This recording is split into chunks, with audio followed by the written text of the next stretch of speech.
All right, we're going to move on to number 6. Amir, tell us who we had at number 6. Because I know you couldn't wait to get to this team. Go ahead and talk about it. Go ahead and talk about it, you bandwagon. Go ahead. I'm not a bandwagon, goddammit. It's the Brooklyn Nets at number 6, our last team of the day. They finished last year at 35 and 37. Not surprising, given the fact that they didn't have KD or Kyrie much of the year. Kyrie didn't play for most of the year, and KD didn't play at all. They got Bruce Brown coming. They got Landry Shamet in a trade, and they also got Jeff Green. You got Kyrie coming back this year, got Kevin Durant. So you could argue that the Nets had the best offseason as far as gains, and I wouldn't argue against it. Nah, I'd probably agree and say that you're right. 2 guys they lost are Wilson Chandler and Garrett Temple. Their starting 5 should be Kyrie, Karis LeVert, Joe Harris, KD, DeAndre Jordan, with Spencer Dinwiddie off the bench. And for whatever reason, they have Jarrett Allen coming off the bench behind DeAndre Jordan, which should tell you enough about how superstars get whatever they want in the NBA. Oh, yeah. Looking at this roster, I could see this team being a championship team. KD and Kyrie, as we both said, they're weirdos, but they're 2 weirdos that get along. And that, to me, tells me that, hey, LeBron said it the other week. Do you remember the quote where he said, me and Kyrie weren't even close? They didn't really have that good a relationship, and he didn't know that Kyrie wanted out that bad. And the fact that they still won a championship despite them not even being close tells me that, hey, watch when KD and Kyrie get on the court. They're going to have much better chemistry. I'm excited for them this year. I know Caleb is a big Kevin Durant hater. He thinks I am a big Kevin Durant fan. Would you stop telling people I'm a Kevin Durant hater? We share a birthday, for God's sake. We have to like each other. He's going to wear a dress for our first. I'm not wearing a dress. Now listen. Kevin Durant, why we have them at 6, not top 5? Because you can make the argument everything they added, top 5, right? That could easily be a top 5 team. There's a lot of injury concerns. Kyrie's shoulders, his knee, Kevin Durant's leg, how he's going to come back from that. DeAndre Jordan starting, probably not good. Jared Allen, I bet Jared Allen's end up starting by the end of the year. But he better. Dinwiddie off the bench. I'd look to trade Dinwiddie. I feel like you could get a more impactful guy for him. But I don't know, man. Their starting 5 is going to be good. If they're all healthy, can stay healthy, that starting 5 is going to be fun to watch. Joe Harris playing that shooter role, just stand in the corner, he can be really good at that role. I know they paid him a decent amount to stay, but when you have a shooter, I mean, like we mentioned in the free agency thing, you see how much shooters are getting paid in free agency. You got to pay for that elite skill set. Brooklyn did. I think they'll be pretty good this year. They're just about the health concerns. That roster is a little bit concerning to me with Karis LeVert, Joe Harris, and Jared Allen. And the reason why I say that is I don't know if that's enough to get you to a championship. And I don't know if that's the right pieces around them. Mm-hmm. I like Joe Harris there. I think he's a really good shooter. Yeah. But LeVert, Dinwiddie especially, I could see Dinwiddie. Honestly, I could see the first person leaving is Spencer Dinwiddie. I wouldn't be surprised if Brooklyn traded him. He kind of reminds me of a Kyrie light off the bench, if that makes sense. And I don't think they really need that. So I could see them trading him. We'll see, though, with that roster. I don't know what type of trades they'll make, but I could see them making a splash. I'm excited to see how Steve Nash does. I mean, first-year head coach. It could be very, very fun to watch. I mean, Stoudemire's on that coaching staff now. D'Antoni's there. It's like the whole entire 7 seconds or less Suns have met up as a coaching staff in Brooklyn. It's going to be cool to see. Yeah, all they need is to sign Joe Johnson back, and they'll be ready to go. That roster does look good. That coaching staff is exciting, too. I really do want to see Steve Nash. I grew up watching Steve Nash DVDs of – I don't know if you remember. Do you remember his training video that they used to play on NBA TV all the time? I used to beg my dad to get it, and then he got it for me. And then I remember, like, on Saturdays, me and my friend would watch the video. We'd eat lunch, and then we'd go and do those exact training skills at the park. So I used to memorize it. I love Steve Nash's game. I learned a lot from him as a kid trying to learn basketball. And I give credit to the reason why I even coach today is partially because of him. So I'm excited to see him coach, and especially with D'Antoni. I love the fact that they got him somebody that can kind of be his backbone, so he's not just out there butt naked on the court, Yeah. because no one would want to see that. You going to take some notes from him? How Steve Nash coaches, huh? You took notes on how he played. You going to take notes on how he coaches? Move on. I'm a serious question, dude. It's exciting, though, to see how he does. I think I'm kidding. I'm kidding. I want to see how he does as a coach as far as how he gets along with players. I think he'll have good chemistry. But the thing is, the egos he has in that locker room now, it's a lot. You know what I mean? Because they're unique individuals. And it's like, we'll see how he does.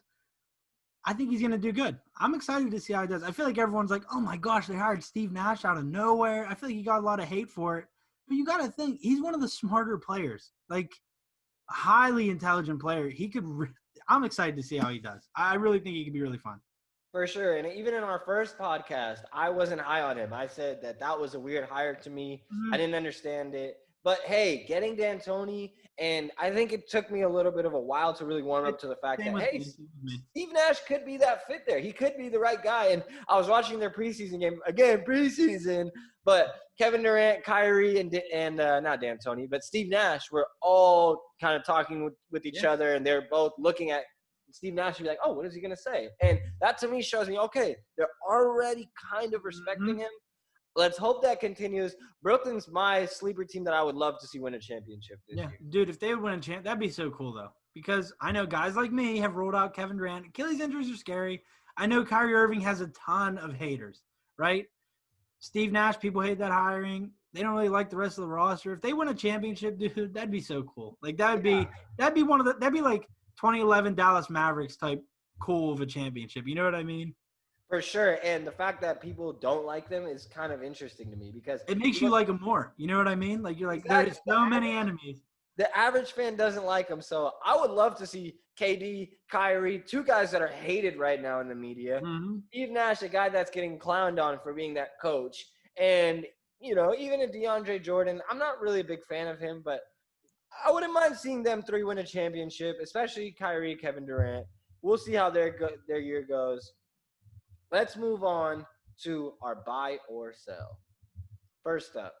I always appreciate the game. I always was grateful to play this game every single day. And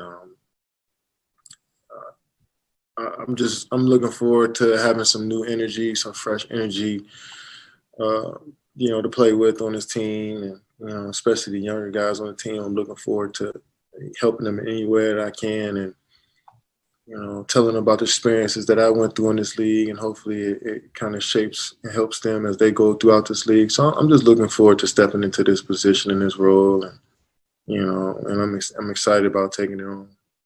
Buy or sell, Kevin Durant will be the number one guy in Brooklyn. I'm buying simply for the fact that there's this weird vibe around Kevin Durant. Like, the nickname Slim Reaper was so cool. I wish he would have took it and ran with it. Instead, he didn't like it that much. But, he's a killer, right? We know he's good. 7-footer, can dribble like a guard, score with anybody. I just feel like the gravity he commands on a court, he's going to get – you know what I mean? He's just going to be the consensus number one. Now, I do think you could have co-number ones with Kyrie. I feel like it could get to that point in the season where they're both, taking the shots. But – I don't know. Kyrie's saying that Kevin Durant's the first guy he played with that can take the big shot at the end of the game and hit it. Kind of like a diss to LeBron, but I don't think he's wrong. I think taking the last shot of the game, 3-pointer, would you rather have Kyrie Irving take it or LeBron? I'm going to have Kyrie Irving take it. Think about the Golden State series. Took that big shot, hit it. Think about Ray Allen in Miami. He took that big shot off LeBron. LeBron's hit a ton of game winners. He has. LeBron's hit a ton of game winners in his career, though. He has, but I think when you look back, the big ones in his career, you think Ray Allen, you think Kyrie Irving.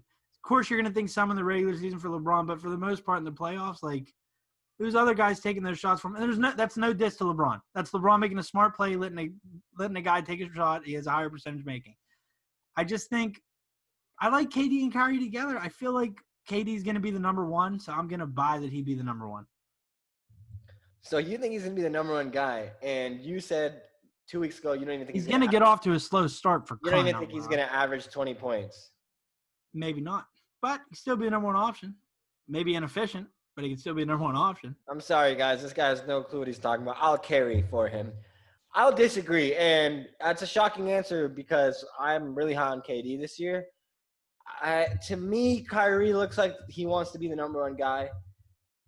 I know, again, it's Instagram Live and it's jokes, but they're joking around about how Kyrie wants to have a bunch of post-ups this year and stuff. And I feel like a part of that is truthful. I think part of Kyrie is like, hey, I want to play my own game this year. Him and Kyrie or him and KD are like, let's go create the offense ourselves. Let's have Steve help us out. Let's have Mike help us out.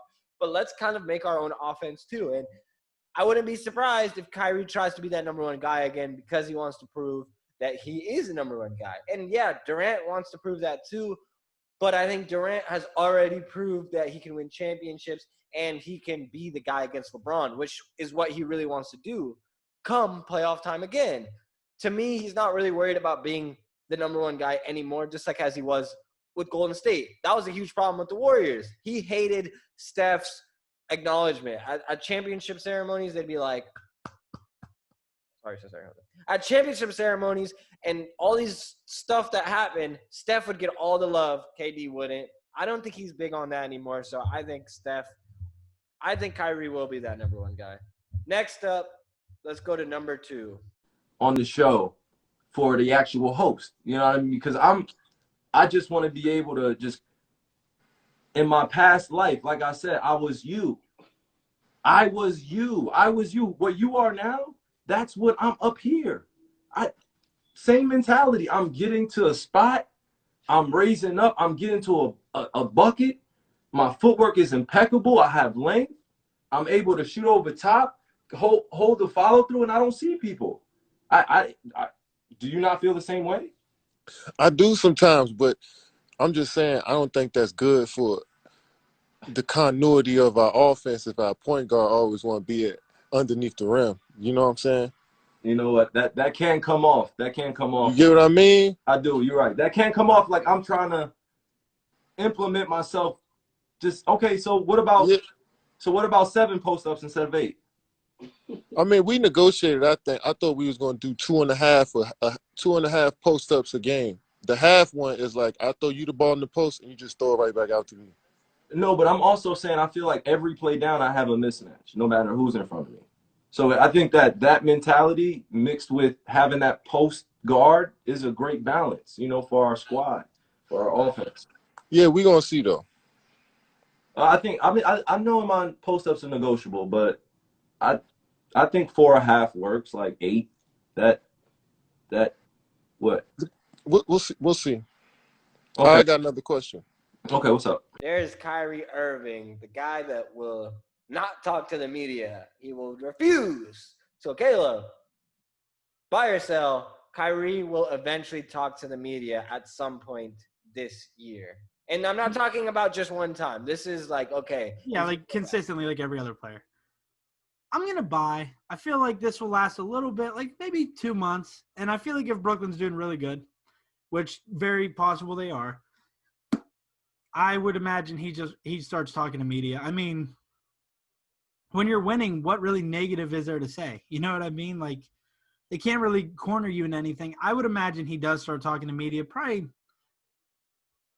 midway through the season. I'd say he starts. I'd say then he starts to like taper off toward the playoffs because you know how he likes to go into a shell, which is perfectly fine. Some players like to shell out everything, focus purely on basketball in the playoffs. I would imagine he starts talking. How about you? This is a tough one for me. Man, initially I wanted to go buy because I'm like, well, I feel like eventually he's going to talk, especially if he's not talking now and they're kind of pressuring him to do it with all these people that are telling him. We even had Dame in his comments the other day. He went on his IG Live and he was like, Kyrie, bro, talk to the media. And a lot of it is player banter and just joking around. I'm sure Dame gets why Kyrie isn't talking. I'm sure they've talked personally. But honestly, I'm going to sell because if he hasn't already and if the NBA says, if it takes 2 months like you said, I don't think he'll talk. But if it happens within the next 2 weeks, then it'll happen. It's just, to me, it's a now or never thing. If it doesn't, everyone's going to forget about it. People are going to move on. And eventually people are going to be like, why is Kyrie still not talking? But I don't think it'll be as big as a story as it is right now when there's no basketball going on and no news. Mm-hmm. I'll agree with that. Last one. Is there anything that you could share with us about that conversation? And then do you relay that James wants to play with the Nets to Sean as soon as you hear something like that? I don't know where you're making these stories up that me and James talked about any of this at a workout. Like, I don't know where that came from. And James is a friend of mine, but I let the front office handle all of that stuff.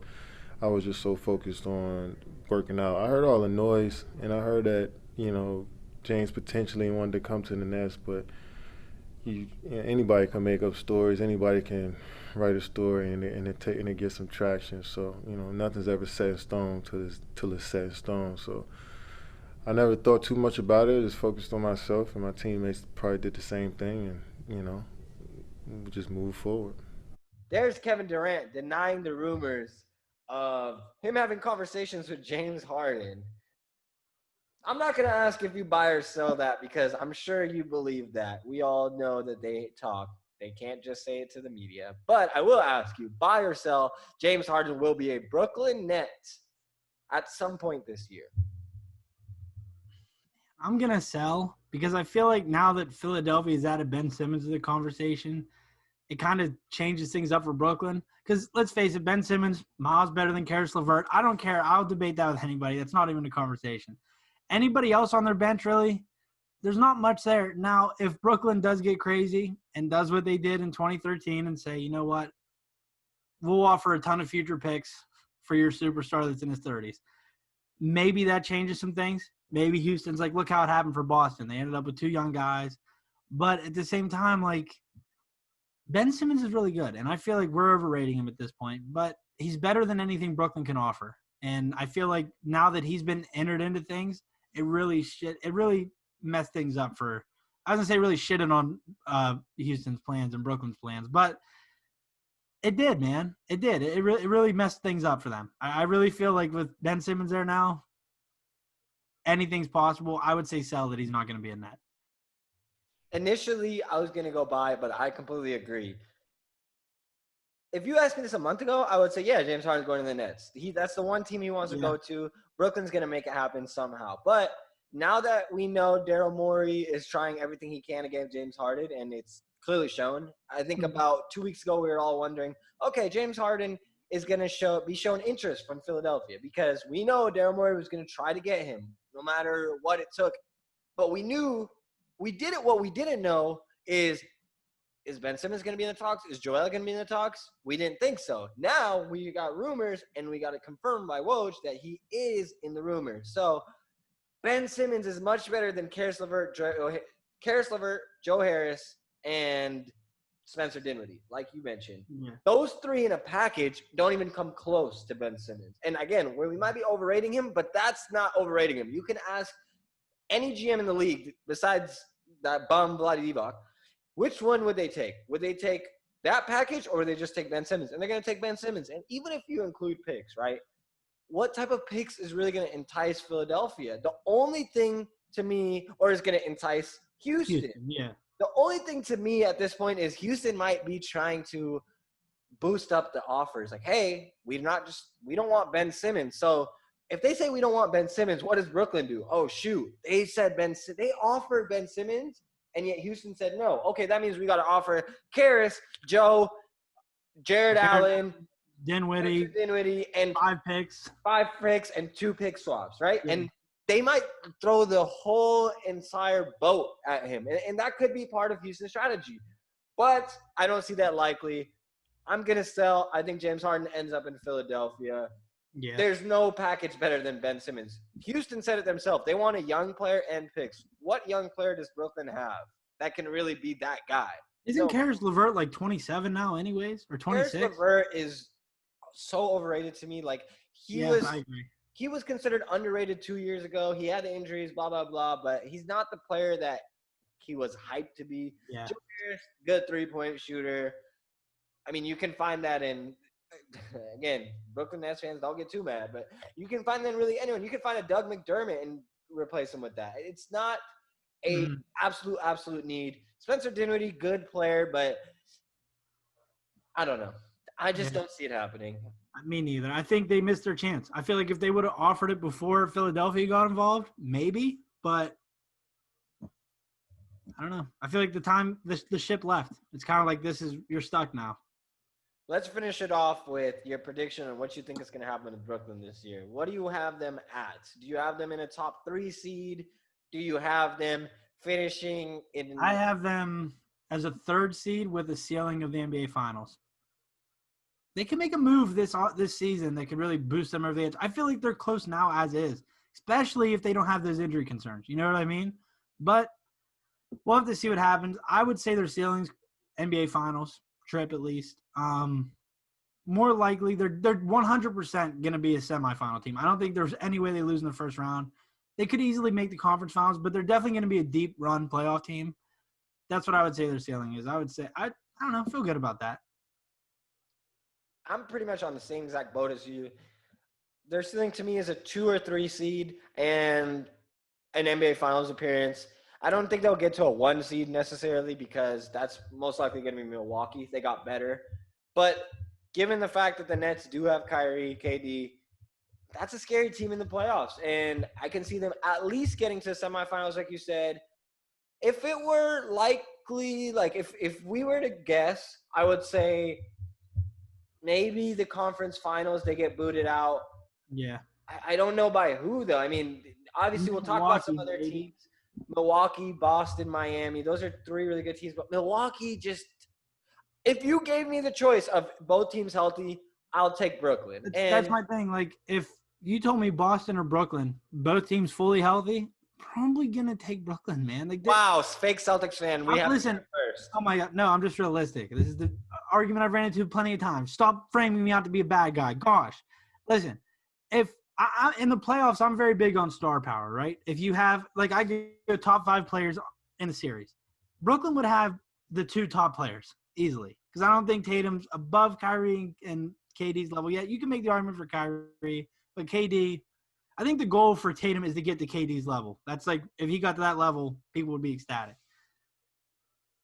Man, I don't know. And it's like if they're fully healthy, I don't know, man.